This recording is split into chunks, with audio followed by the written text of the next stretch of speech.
Good evening. This is the news at 8 p.m. on Overt Radio. My name is Akan. And here are the stories you're tracking at this time.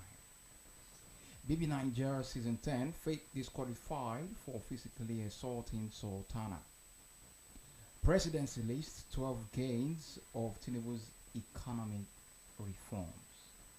I'll step down if a younger aspirant wins ADC presidential ticket. Article. And in some more latest stories right here, Fragbemi demands appellate system in ECOWAS court. Let's go on this quick break. When we come back, we'll be revealing or telling you more about these headlines. Stay tuned.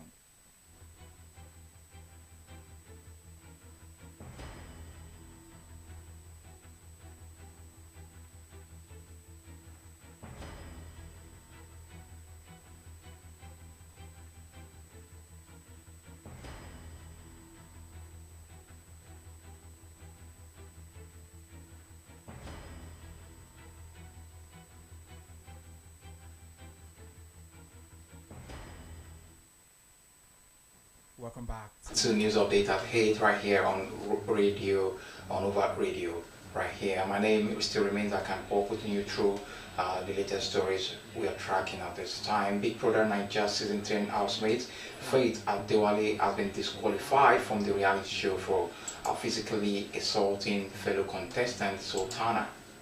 The decision was announced by Biggie on Thursday this evening after an emergency meeting was summoned at the main lounge, where Faith was ordered to leave the house immediately. Faith's disqualification followed a scuffle with Sultana during a group task. The clash began after Sultana accused him of being controlling and insisting on leading the group despite tasks not relating to his medical expertise. The argument escalated when Faith dragged a basket containing the group's materials, causing Sultana to fall and sustain an injury. She also claimed her hand was hurt in the process. Following fellow housemate K-Bobo briefly intervened and took the basket from Faith, but tensions remained high. A frustrated Sultana later declared she could no longer work with him in the same group. The show's management noted that the incident violated the house rules, which forbid physical violence. Such offences may attract strikes and, in extreme cases, disqualification. Faith's removal is the latest disciplinary action in BB Niger's ongoing 10/10 season. The show's rulebook in Article 18, subsection 1, explicitly forbids all forms of violence, including physical aggression, provocation, guarding, bullying, and victimization. Big Brother reserves the right to punish such acts in any manner deemed appropriate.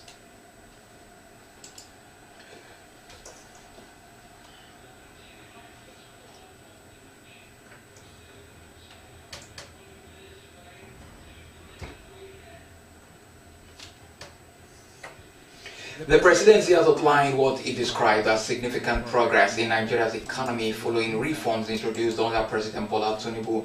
The special advisor to the president on media and public communication, Sunday Dari, in a post on his official X handle on Thursday, said the country's economy, which was at breaking point before Tinubu assumed office, is now recording measurable progress.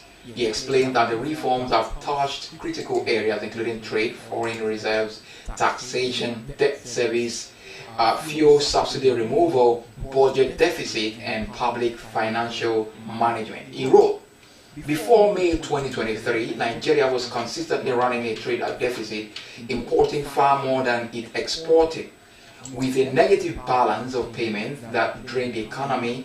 Today, the tide has shifted through reforms. Nigeria now records a trade surplus, easing pressure on external accounts. In the past, Nigeria operated multiple exchange rate windows, creating distortions and a wide gap between official and parallel markets.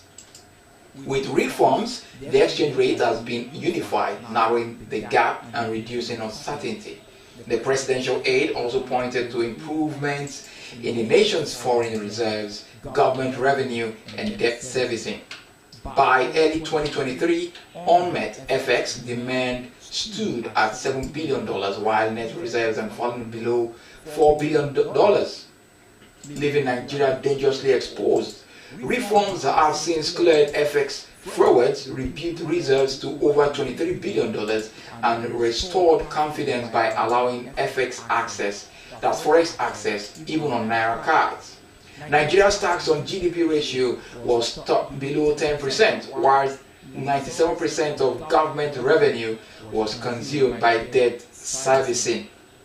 In a bankruptcy situation, today, reforms have lifted the tax to GDP ratio above 15%, while debt service has fallen below 50% of revenue.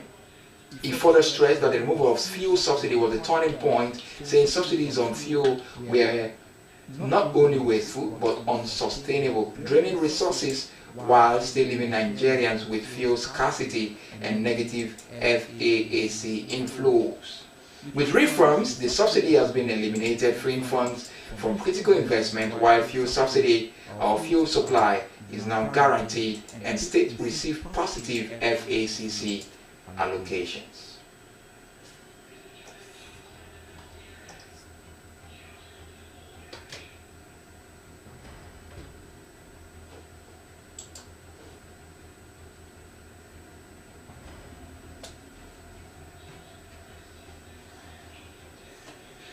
Former Vice President Atiku Abubakar has said he will withdraw from the 2027 presidential race if a younger aspirant defeats him to clinch the African Democratic Congress presidential ticket.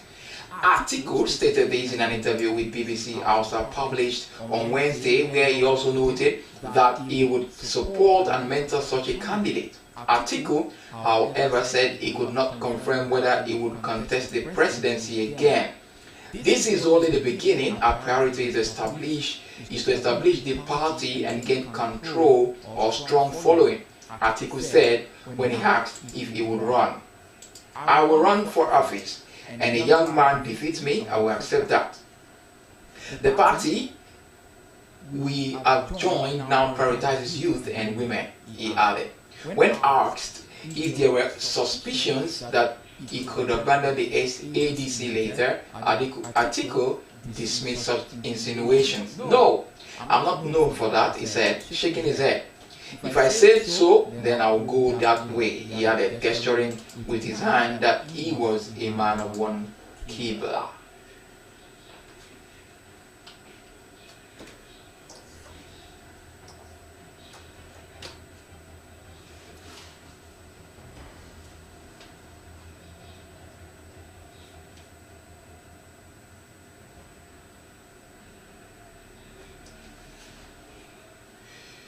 And just before we go, let's take this final story. The Attorney General of the Federation and Minister of Justice, Lateef Fagbemi's son, on Thursday expressed concern over the absence of an appellate mechanism in the ECOWAS Court of Justice. Speaking in Abuja at the opening of the 2025-2026 legal year of the court, Fagbemi said that while finality of judgment is important, the inability to review decisions raises questions about fairness and access to justice. According to him, the absence of separate appellate process limits opportunities to correct errors of law or procedure. The minister urged the court to draw lessons from other regional judicial institutions such as the European Court of Human Rights, the Eastern African Court of Justice, the Inter-America Court of Human Rights, which according to him offer value models of transparency, judicial independence, and procedural innovation. Just before we go, let's give you the major stories we had for you on the news at 8 today. Atiku denies plans to step down for anyone. Of course, BB Niger Season 10 disqualified for physically assaulting Sultana. And presidency lists 12 gains of Tinubu's economic reforms. I will step down if a younger aspirant wins ADC presidential ticket, says Atiku. And finally, Fagbemi demands appellate system in courts or in ECOWAS courts. That's the news at 8 on Overt Radio. Don't forget, you can stream on these platforms on Instagram at Overt News, on Facebook at Overt News, on X at Overt News NG, on TikTok at Overt News TV, on YouTube at Overt Radio. And you can also call us and air your opinion on any of our programs on Overt Radio. The phone line is 07087233165. On MTN line is 0707 0633 That's the news update at 8 on Overt Radio. Join us again for our marathon program, night show.